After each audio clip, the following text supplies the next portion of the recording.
My name is Nicole K-Rod. I'm an MLTI ambassador with the Maine Department of Education. Thank you for joining me today on my presentation of trauma-informed teaching. On this slide, I've included my email address if you'd like to reach out, the bit.ly link to this presentation, and the MLTI YouTube channel. Let's get started. Sometimes it can feel like we're taking on more and more and more until that one thing breaks you. So today I want to explain trauma-informed teaching not as one more thing, but as good teaching practices you can carry with you into your classroom. We will talk about what trauma and what trauma-informed teaching practices are, your journey and what that might look like, and best practices you can use in your classroom today. Trauma and trauma-informed teaching is a big topic. I, like you, am a teacher in the field. This information is both my research and 18 plus years of experience, so I hope this is helpful to you and your practice. Rice and Grove define trauma as an exceptional experience in which powerful and dangerous events overwhelm a person's capacity to cope. I like this definition because each of us has a different capacity of coping, which means we will all have different reactions to trauma. In our classroom, here are just a few of the reactions that we might see to trauma: anger, sadness, guilt, depression, avoidance. Knowing that trauma is in our classrooms, how can we be trauma-informed? What is trauma-informed teaching? It's a journey of understanding, self-awareness, building a toolbox of strategies, having a support system, and applying what you know. Trauma-informed teaching is not fixing the problem. You do not have to solve the problem.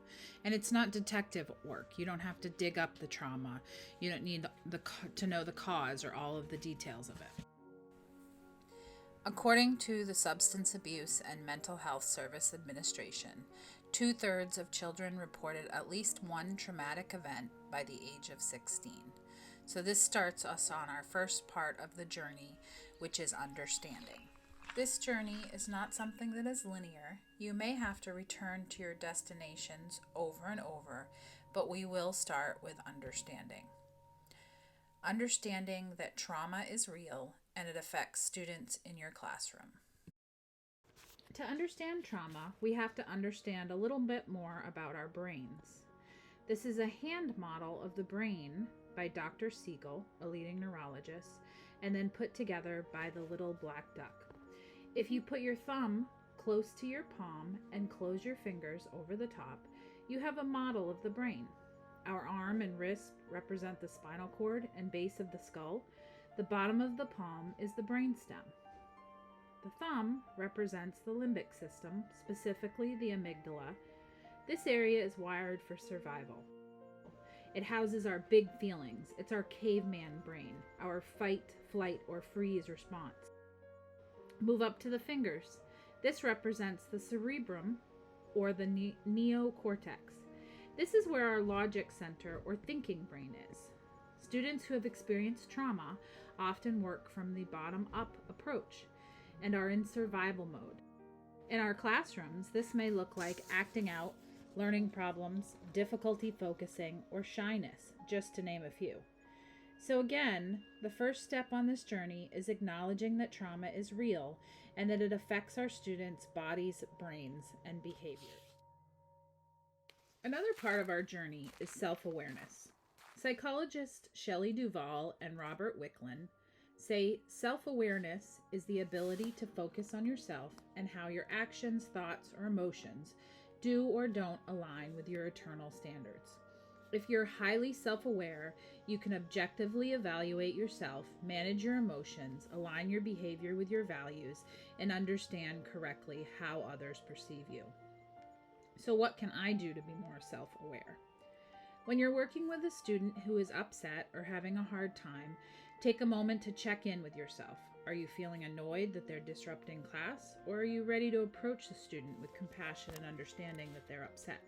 It's important to take that moment and regulate yourself. We are not perfect, and we may have moments of frustration with students. So take those moments after an incident to reflect on your response. How did you feel? What could you do differently? Finally, know when to ask help so you can best meet the needs of all students. The next step on our journey is building a toolbox. I will briefly talk about this here, but later in the presentation, I will talk more about specific strategies. If the only tool you have is a hammer, you tend to see every problem as a nail. Abraham Maslow. Your toolbox needs to have a variety of tools, and you may have to use a variety of combinations because no situation will be exactly alike. My hope is to help you start to build a toolbox of core skills that you can draw from, have a philosophy around, and add to with your experience. A toolbox that is not only helpful for working with students who may have experienced trauma, but a toolbox that will be helpful to work with all students. The last part of this journey that we will talk about is a support system. Author Rochelle E. Goodrich says, everyone needs a support system, be it family, friends, co-workers, therapists, or religious leaders. We cannot do life alone and expect to keep mentally, emotionally, and spiritually healthy. Everyone needs some sort of support system on which to rely. In Julia Rose Polk's podcast, Trauma Camp for Teachers, she gets real about what this work asks of us as teachers, reminding us that it asks us for our time, our comfortability, our effort, commitment. It asks us to be willing to try and fail, and it is work that will need our body, our hearts, and our soul. I'm going to pause and let that sink in. That's a lot. So you can see how a support system is a non-negotiable part of this work. Your support system may be made up of colleagues, administration, therapists, religious leaders, friends, family, and more. It's the people you know have your back and will listen and help you when you need it. This system can help you process what you're going through. This could be after an event, something in your own life, really whenever you need it. A support system is a non-negotiable part of this work, and I think really a non-negotiable part of being a teacher in general. Before we jump into strategies for trauma-informed teaching, let's revisit our journey. We talked about understanding that trauma is real and it affects our bodies and brains and behavior. We talked about being self-aware and taking a pause when needed, building a toolbox of resources, and having a support system. This journey is modified from Trauma Camp for Teachers' Path of Progress. There's a link there if you want to learn more details about Trauma Camp for Teachers' Path of Progress. There are 6 guiding principles to a trauma-informed approach. Let's start to build your toolbox by looking at strategies that have a focus around these 6 principles: safety, trustworthy and transparency, peer support, collaboration and mutuality, empowerment, voice and choice, and cultural, historical, and gender issues. This graphic from Brave and Attempt highlights ways to create a positive learning environment. These are practices you can put in place for all students, and students who may have experienced trauma will benefit.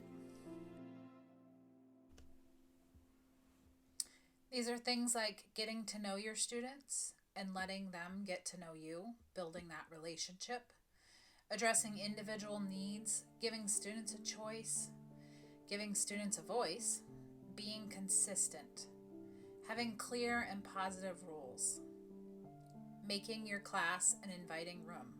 This might be as simple as posting a sign that says that you welcome all. There's a link for a free poster at the bottom of this. Having everyone engaged, everyone challenged, creating a community, and celebrating students' successes and failures. And then lastly, here are other resources and strategies for all students that will benefit students with trauma. Make students a part of creating your rules and routines. So when you're discussing those at the beginning of the year, get their ideas, revisit them with them. Having a civil rights team at your school or student government, where students are allowed to speak up and be a part of the decision making for their schools and making their schools a better place. Restorative circles, where you're giving a chance for students to express their needs and express themselves. You can use choice boards in your academics. This allows students to have a choice in the project they're doing, or maybe it's a choice in the topic. I've linked here a video from Eric Wade on choice boards and how to use them. You can actively teach regulation strategies. Some students, because of their trauma, are not able to self-regulate. So giving them those opportunities, whether it's in an advisory, whether it's in health, using that opportunity to actively teach them. Building relationships, we talked about in the last slide, where it's important that you're letting the students see who you are and getting to know them. There's lots of different strategies for trauma-informed instruction. There's a link here with even more things. And then de-escalation strategies. We talked earlier about that self-awareness and kind of checking in to see where you are when you're meeting with a student or checking in with a student that might be upset. So how can you make that situation so it's de-escalated instead of escalated? You can also use brain breaks as a whole group or for individual students as they need. And then the last one is to be predictable. So whether that's you're posting your schedule and you're being consistent with it, or also teaching students how to keep an agenda and keep a calendar, and having them learn those skills so that they know what's coming up and what's happening. Thank you for joining me today for Trauma-Informed Teaching. If you'd like to reach out and have a conversation about any of these strategies or need more help in your classroom around trauma-informed teaching, my email is there. I've also included the bit.ly to this presentation, so you can go and make a copy and have it for yourself. And then the link to the MLTI YouTube channel is there with lots of different resources and videos on many topics. Thank you for joining me today.